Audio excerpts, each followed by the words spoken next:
The Jewish Harvest Festival of Sukkot, a celebration of autumn bounty, cooling temperatures and a rare week-long vacation for many Israeli families, is also one of the most packed periods of Israel's cultural calendar. But even on a crowded playing field, the annual Haifa Film Festival, a small but scrappy global cinematic showcase that concluded on October 14, after 10 fevered days of film, is the season's undisputed gem. This was the 33rd festival, and it kicked off with a sudsy global treat: the Israeli premiere of Denis Villeneuve's Blade Runner 2049, starring Ryan Gosling and Harrison Ford in a long-awaited follow-up to the 1982 Ridley Scott classic Blade Runner. Israel has no shortage of film festivals, and Haifa, a quiet third city with stunning seafront hills and a peaceful population that mixes Arabs and Jews, lacks the resources and talent that saturate Jerusalem and Tel Aviv. But despite its humble setting, the Haifa Film Festival has an impressive pedigree. Founded in 1983, it was the first ever international festival established in Israel and today is its grandest, drawing some 300,000 cinephiles from across the country to sample not just the films but concerts, art exhibitions and food stalls that emerge in tandem each year. In a nation best known by its polarity, the Haifa Film Festival is, like its home city, a celebration of diversity, screening both Israeli and international projects, as well as a mixture of drama, documentaries, comedies and films of all budgets. "The film festival reflects our city," said P. Nina Blair, the festival's longtime artistic director, in an email interview with Al Monitor. Haifa is Mediterranean, largely secular, characterized by the coexistence of Muslim, Christian, Jewish, Arab and Druze neighbors. Our unique and dramatic geography on the sea next to the spectacular Carmel Mountain and our Haifa port, all these radiate on the atmosphere of the festival. New programs this year included documentary foodie-centric film screenings followed by panel discussions and a meal eco-cinema, which centered on environmentally minded films, and City of the Future, which allowed the public to sample virtual reality films. Filmmakers competed in local and international categories.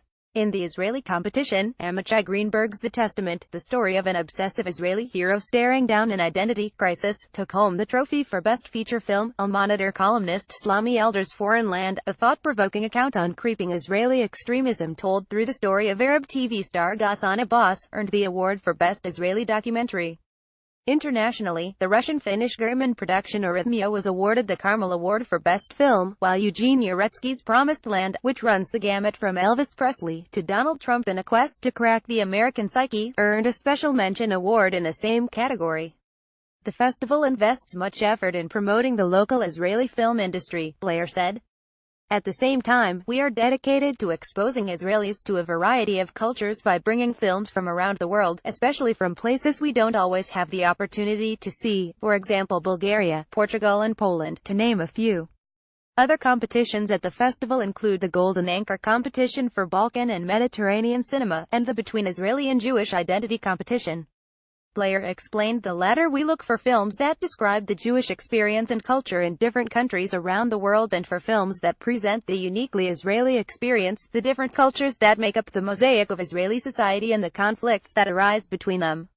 Standouts in the category this year included Back to the Fatherland, which examines the conflict faced by Israeli grandchildren of Holocaust survivors who have moved back to European countries like Germany and Austria. In the same category was the Israeli premiere of Etgar Keret, based on a true story, a documentary following the journey of two innovative Dutch filmmakers on their way to meet the beloved Israeli surrealist and short story master.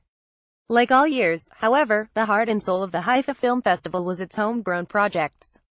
The festival hosted a gala screening of Foxtrot, the controversial yet critically acclaimed current Israeli submission for Academy Award for Best Foreign Film. The festival also hosted a number of pitching platforms, grants and mentorship events for multicultural filmmaking partners.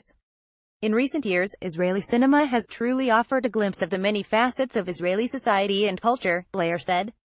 Communities that, in the past, weren't ever addressed by film now take center stage. And while admitting that she could not select a favorite film, Blair pointed to a favorite initiative, which celebrated its second year at the festival: the Mix program, a collaboration between the festival, the Gesher Multicultural Film Fund and the Script Writers Guild of Israel, in which joint Arab-Jewish filmmaking teams compete for a production grant. Not only did the initiative give a boost to underrepresented filmmakers, she said, it also allows Israelis from different social strata and cultural backgrounds to experience their fellow citizens' experiences, and hopefully come out of the theater with greater compassion for those outside their typical milieu.